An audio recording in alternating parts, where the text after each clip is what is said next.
सुनील साजन, सुनील, क्या आपको भी लगता है कि आतंकियों से, अंग्रेजों से विपक्षी गठबंधन की तुलना की है प्रधानमंत्री ने? और क्या आपको भी गुस्सा आया जब आपने सुना Indian Mujahideen, east India company, PFI, इन सबसे तुलना हो रही है? देखिए मानक जी, हमको गुस्सा आया कि नहीं आया, क्योंकि मैं एक पॉलिटिकल पार्टी का वर्कर हूं, भारतीय जनता पार्टी के खिलाफ हूं। तो अगर मैं कह दूं कि मुझे गुस्सा आया तो पता नहीं लोग सच मानेंगे कि नहीं मानेंगे। लेकिन आज माननीय प्रधानमंत्री जी के इस बयान के बाद जो निष्पक्ष होगा, जो केवल भारतीय है, केवल इंडियन है, उसको जरूर तकलीफ हुई होगी। हां, मुझको इतनी जरूर तकलीफ हुई जब माननीय प्रधानमंत्री जी ने कहा कि नाली से गैस निकालना या बादलों में रडार छपा देना या कितने 100 करोड़ लोगों ने हमको चुनाव जिताया है, तब मुझे कोई आपत्ति नहीं हुई। मुझे लगा कि आदमी गलत बोल सकता है, गलत जानकारी हो सकती है, गलत अनुभव हो सकते हैं। लेकिन जब एक देश का प्रधानमंत्री, जिसको भारत की जनता ने, इंडिया के लोगों ने इतना प्यार दिया, इतना सम्मान दिया, वो व्यक्ति केवल सरकार में बने रहने के लिए अपने ही विपक्षी नेताओं को किससे तुलना कर रहे हैं? आप ईस्ट इंडिया कंपनी की बात प्रधानमंत्री जी ने कही, आपने भी बताया ईस्ट इंडिया कंपनी क्या है। ईस्ट इंडिया कंपनी आई, उसने अपने संसाधनों पर कब्जा किया और सब कुछ लूटा। बीजेपी क्या कर रही है? और मेरा एक सवाल है, और मैं बड़े भरोसे के साथ, बड़े सम्मान के साथ कह रहा हूं, माननीय प्रधानमंत्री जी को किसी अच्छे डॉक्टर को दिखा लेना चाहिए अपने आप को। उम्र भी हो गई है, और इस तरीके के बयान के बाद मैं बड़े भरोसे के साथ कह रहा हूं, अगर डॉक्टर के पास जाएंगे तो स्वाभाविक है कि डॉक्टर कोई ना कोई इलाज बताएगा। और ये बात मैं क्यों कह रहा हूं मानक जी? हम कह रहे सारे लोग देशभक्त हैं, भाजपा के लोग देशभक्त हैं, कांग्रेस के लोग देशभक्त हैं, मीडिया के लोग देशभक्त हैं।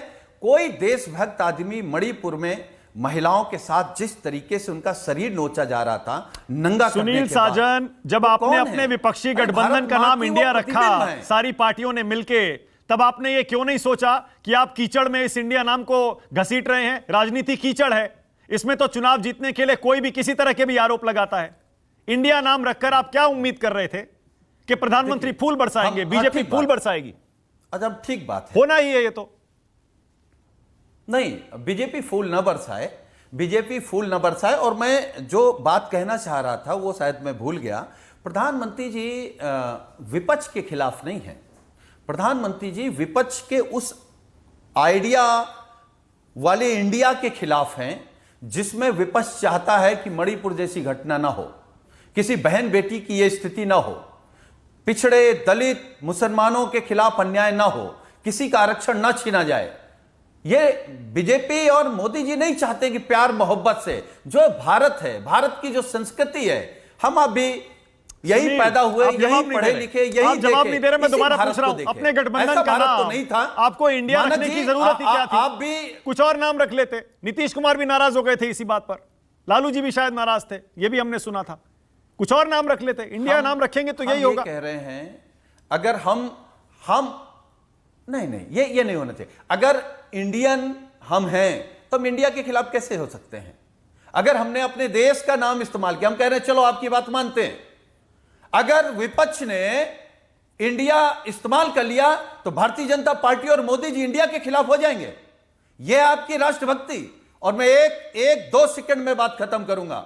माननीय प्रधानमंत्री जी, राष्ट्रभक्ति सिर्फ इसलिए नहीं होती कि सरकार में बने रहिए। अगर देश नहीं संभल रहा है, अर्थव्यवस्था नहीं संभल रही है, दंगे नहीं संभल रहे हैं, किसान को आप मदद नहीं कर पा रहे हैं, अगर आप कुर्सी छोड़ देंगे तो भी इतिहास में आपको देशभक्त माना जाएगा। अच्छा, ठीक है। लेकिन अगर उस कुर्सी के लिए देश के साथ गद्दारी करेंगे, देश के खिलाफ आप साजिश करेंगे, तो कौन हुआ आतंकी? ओके, अब देखिए सुनील, मैं इसीलिए कह रहा, ये देखिए मैं इसीलिए कह रहा था सुनील, एक सेकंड रुकिए, एक सेकंड रुकिए, अब रुक जाइए एक सेकंड।